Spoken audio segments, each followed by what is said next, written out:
আপু আপনি তো একজন সফল উদ্যোক্তা এবং খুব সুন্দরভাবে বিভিন্ন ব্র্যান্ডকে আপনি প্রেজেন্ট করছেন, তো সেই জায়গা থেকে যদি একটু আপনার শুরুটা জানতে চাই। আমি বেসিক্যালি ব্র্যান্ড প্রমোশন করছি, বিভিন্ন ব্র্যান্ডের নিয়ে কাজ করছি, ছোট বড় উদ্যোক্তাদের সাথে কাজ করছি বা উদ্যোক্তাদের জন্য কাজ করছি। আমার শুরুটা অ্যাকচুয়ালি ইউজুয়ালের চাইতে অনেক বেশি ইজি ছিল, জাস্ট বিকজ সবাই জানে যে আমার হাজব্যান্ডের থ্রুতেই আমার স্টার্টটা হয়েছে। আমার কোনো প্ল্যানিং ছিল না স্টার্টিংয়ের সময়, বা কোনো আমি দেখতাম অনেকে করছে দেখে মনে হতো যে হ্যাঁ it's a good thing, but কখনো মনে হয়নি যে আমিও করব। বাট সামহাও দেখা যাচ্ছে যে উদ্যোক্তারাই আমাকে ইন্সপায়ার করেছে অ্যাকচুয়ালি, বিকজ ওরা আমাকে ফার্স্টের দিকে প্রচুর পরিমাণে ওদের products just as a gift পাঠাতো বা এরকম। পরে একটা টাইমে মনে হলো যে এত বেশি প্রেশার চলে আসছে এবং এত বেশি স্বাভাবিকভাবেই যখন সে গিফট হিসেবে পাঠাচ্ছে আমার তো একটা অ্যাপ্রিসিয়েশন দিতেই হবে। সো মনে হলো যে যেহেতু সবাই এটা পেশা হিসেবেই করছে আমি কেন না করব। আমার হাজব্যান্ডও বললো যে হ্যাঁ করতেই পারো। তারপর অ্যাকচুয়ালি আমার এটা স্টার্ট করা। হ্যাঁ, তো প্রথম দিকের পিরিয়ডে যদি বলি যে সেই টাইমটাতে আমার কিন্তু বুঝতাম না যে কোন টাইপের প্রোডাক্ট আমার প্রমোট করা উচিত। তার জন্য আমার অনেক অবস্ট্যাকলস বলেন বা অনেক কিছু অনেক কিছু বিষয় তো আসলে ওই ক্ষেত্রে ফেস করতে হয়েছে, যেমন প্রোডাক্ট কোয়ালিটি বা এগুলো নিয়ে যে স্টাডি করার বিষয়গুলো, এগুলো তো ফার্স্টে যেহেতু আমি হুট করে স্টার্ট করেছি, সো স্টাডি করে করে আসার সুযোগটা আমার হয়নি। তো ফার্স্টে আমার অনেক ভুল হয়েছে। সবাই তো ভুল করতে করতেই সবাই শেখে আসলে।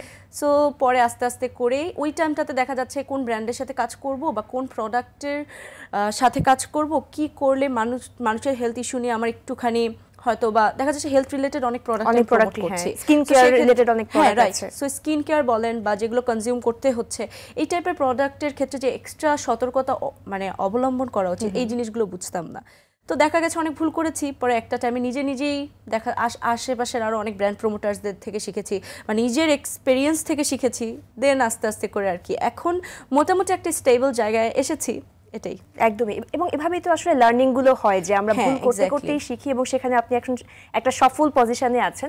আপু একটু যদি জানতে চাই যে যারা আসলে উদ্যোক্তা হতে চাচ্ছেন বা নিজেরা বিভিন্ন রকম ব্র্যান্ড প্রমোশনের দিকে আগাতে চাচ্ছেন, তাদের প্রতি আপনার পরামর্শের জায়গাটা আসলে কেমন, যে কোনো প্রস্তুতি নিয়ে আসা উচিত কিনা বা এখানে স্টাডির জায়গাটা আসলে কি থাকে? ফার্স্ট অফ অল ব্র্যান্ড প্রমোশনটাকে ইন টোটালি একটা প্রফেশন হিসেবে নিয়ে নেওয়াটা এটা একটু চ্যালেঞ্জিং, ঠিক আছে? ফার্স্ট অফ অল এটাকে আপনি ফার্স্টের দিকে প্রফেশন হিসেবে না নিয়ে আমার কাছে মনে হয় এটাকে একটা ওই যে প্যাশনের জায়গা থেকে স্টার্ট করা উচিত।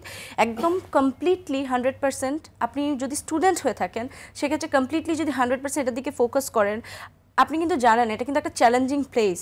কেননা এখনকার সময়ে আমরা জানি যে ইন্টারনেটের থ্রুতে ফ্রিল্যান্সিং এগুলোর ব্যাপক চাহিদা, শুধু বাংলাদেশে নয়, হয়তো বা বাংলাদেশে এটা একটু আন্ডাররেটেড।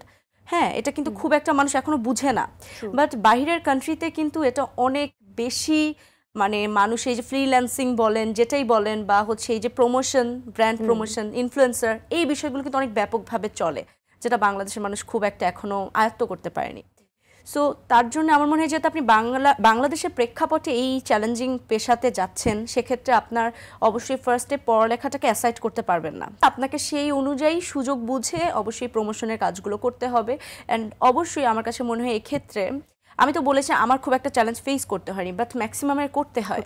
তো সেক্ষেত্রে আপনার চেষ্টা করতে হবে যে আপনি অন্য যতজন ব্র্যান্ড প্রমোশন করছে সবার থেকে যদি ইউনিক কিছু প্রেজেন্ট করা, কারণ আপনি যতই বলেন এটা আন্ডাররেটেড, স্টিল এখানে অনেক কম্পিটিশনস। একদমই তাই। সবাই চাচ্ছে আমরা ব্র্যান্ড প্রমোশন করব, সবাই চাচ্ছে আমি ইনফ্লুয়েন্সার হব, সেখানে কম্পিটিশনের জায়গা অনেক বেশি। সো আপনি যদি গতানুগতিক ধারার মধ্যেই চলে যান সেক্ষেত্রে কিন্তু আপনি আলাদা করে চোখে আসবেন না বা সফলতার রেটটা অনেক কমে যাবে। তো আই গেস এখানে আপনি আপনার ইন্টেলেকচুয়াল যে বিষয়গুলো বা আপনার নিজের সৃজনশীলতা এগুলোকে কাজে লাগানোর অনেক স্কোপ আছে। একটা জিনিস প্রমোট করা কিন্তু এত ইজি না, আমরা কিন্তু দেখা যায় হতে হয় এবং অনেক ভিন্নভাবে উপস্থাপনের বিষয়গুলো থাকে। হ্যাঁ, কেননা আমরা অ্যাডভার্টাইজমেন্ট যদি দেখি, স্বাভাবিকভাবে আমরা টেলিভিশনে যখন অ্যাডভার্টাইজমেন্ট দেখে we skip that, right? Maximum টাইমে একদম ট্রুলি যদি স্পিক করি, সো এটা আমরা স্কিপ করার ট্রাই করি। সো আপনাকে কেন দেখবে মানুষ? অবশ্যই আপনার নির্দিষ্ট কিন্তু একটা মানে সৃজনশীলতা বা একটা অন্যদের চেয়ে ভিন্নতা থাকতে হবে বা এমন কিছু যেটা মানুষকে অ্যাট্রাকশন করবে, হুক করবে। সো এই জিনিসটা আপনার আয়ত্ত করতে হবে অ্যান্ড আপনার ফাইন্ড আউট করতে হবে যে আপনি কোন ওয়েটাতে এটা করতে পারবেন বা আপনি কোন, অবশ্যই পজিটিভ ওয়ে হতে হবে। আমি নেগেটিভ এর কথা বলছি না, একদম আউট অফ সিলেবাস এটা।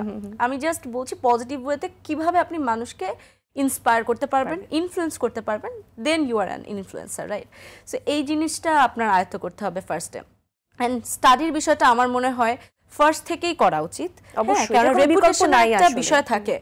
আপনি ফার্স্টেই রেপুটেশনটা যদি আপনার ব্রেকডাউন করে দেন ফিউচার এটা ডিফিকাল্ট হবে। যদি আমি ওরকম একটু ফেস করেছি বাট খুব বেশি ওরকম হয়নি তার জন্য, বাট হতে পারে আপনার ক্ষেত্রে। তো সেক্ষেত্রে ফার্স্ট থেকেই স্টাডি করা উচিত, বা আরও অনেক যারা করছে এই পেশা তারা কিভাবে কি করছে আপনার নিজেদেরকে তাদেরকে পার্সোনালি জাজ করা উচিত যে সে যেটা করছে অ্যাজ আ মানে ভিউয়ার আমি এটা কতটুকু উপকৃত হচ্ছে সেই অনুযায়ী আপনার নিজেকে প্রিপেয়ার করতে হবে। সো আমার কাছে মনে হয় ব্র্যান্ড প্রমোটার যারা নিউ শুরু করতে চাচ্ছে তাদের জন্য এটা ভীষণ বড় একটা চ্যালেঞ্জ। সো এরকম একটা চ্যালেঞ্জিং জিনিসের জন্য অনেক বেশি মাইন্ড সেট আপ লাগে, যেটাতে আমি হবই এটার কোনো গ্যারান্টি নেই, but I will try with my best.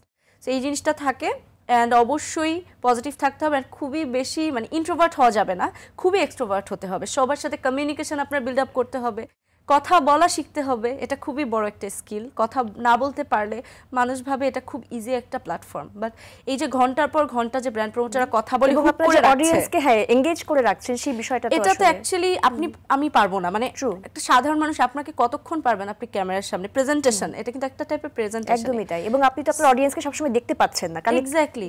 So এই জিনিসটা কিন্তু সবাই পারে না। সো এই দিক থেকে যতই ভাবেন যে এটা অনেক ইজি, এটা অ্যাকচুয়ালি ইজি না, ইটস ভেরি টাফ, এই আর কি। একদমই। এবং এই যে চ্যালেঞ্জগুলো তো আপনি তো আপনার জায়গা থেকে হয়তো বা অনেকটুকু কম ফেস করা হয়েছে, কিন্তু করতে তো হয়েছে কিছুটা, তো স্ট্রাগল প্রথম ফেজে সবসময় থাকে। কখনো এই জিনিসগুলো ওভারকাম কি করে করেছেন, বা নিজেকে পজিটিভ রাখা? অনেক ধরনের খারাপ কমেন্টস আসে, অনেক ধরনের বুলিং থাকে, আমরা সোশ্যাল মিডিয়াতে প্রায় দেখে থাকি, সব কমেন্টস তো আসলে ওয়েলকামিং থাকে না, তো সেই জায়গাগুলো আসলে কিভাবে ডিল করেন?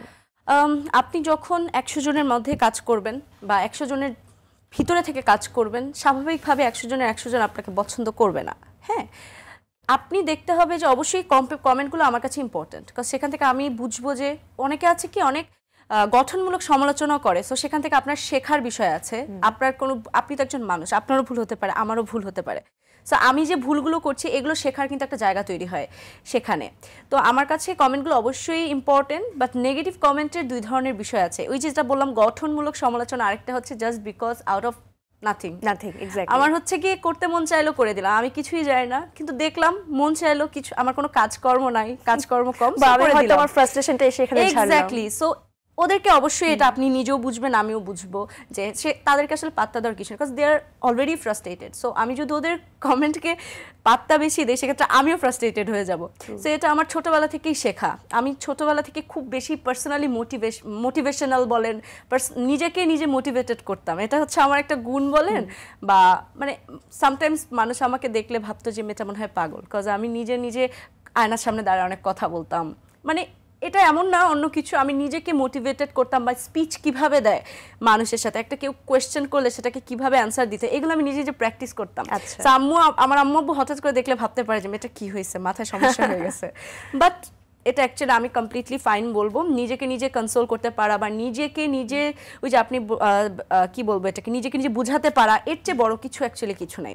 একদম। সো নিজেকে নিজে শেখাতে হবে, টিচ করতে হবে, আমার কাছে মনে হয়। এই ক্ষেত্রেও সেটা যেগুলো আমি ফেস করে এসেছি, সেক্ষেত্রে আমি বা কমেন্টগুলো যখন আমি দেখি আমি নিজেকে নিজেই বলি যে আচ্ছা এই কমেন্টটা করছে, তো এটাকে অ্যাকচুয়ালি আমি না, যদি আমি হই তাহলে আমি এটা চেঞ্জ করব, আর যদি আমি এটা না হই তাহলে আমি এটাকে পাত্তা দিব না। এটাই আমার মাইন্ড সেট আপ হয়ে গিয়েছে। ফার্স্টে আমার খুবই খারাপ লাগতো, সবার মতো, কেননা হুট করে যেহেতু এই পজিশনে এসেছি, হুট করে অনেক কিছু একসাথে আমাকে ফেস করতে হয়েছে। সো সেই টাইমটাতে আমার হাজব্যান্ড আমাকে অনেক কিছু বুঝিয়েছে, আর আমি তো নিজেকে বুঝাতামই, সেইভাবে করে অ্যাকচুয়ালি আমি জিনিসটাকে ওভারকাম করছি। আপু একদম শুরুটা কবে থেকে শুরু হয়েছে, এবং যদি আমি বলি যে এই শুরুর জার্নির দিকটা আপনার তো অনেকটুকুই আপনি শেয়ার করেছেন, এবং এখন যে একটা সফল উদ্যোক্তা হয়ে আপনি আছেন, কেমন লাগে ব্র্যান্ড প্রমোশনটা? ব্র্যান্ড প্রমোশনটা তো অ্যাকচুয়ালি আমার যদি বলি খুব হাই স্কেল আমার বিয়ের পরে স্টার্ট হয়েছে, বাট মিডিয়ার বাকি বিভিন্ন কাজকর্ম আমি অনেক আগে থেকেই করতাম, বা কমিউনিকেশনের ডেভেলপমেন্ট বলেন সব কিছুর ক্ষেত্রে আমি খুবই চেষ্টা করতাম যে খুবই এক্সট্রাঅর্ডিনারি একজন হয়ে থাকার, অনেক বেশি স্কিলস আমার থাকবে, এটা আমার ছোটবেলা থেকে অভ্যেস। যেই জিনিসটাতেই মনে হয় যে এটাতে আমি এক্সপ্লোর করতে পারবো আমি সেটাতেই চলে যেতাম। লাইক আমি স্কাউটিং করেছি, আমি প্রেসিডেন্ট স্কাউট অ্যাওয়ার্ডও পেয়েছি, আমি চেষ্টা করতাম আমি যেটাই করি, এক্সট্রা কারিকুলার অনেক বিষয়ে আপনি ইনভলভ ছিলেন।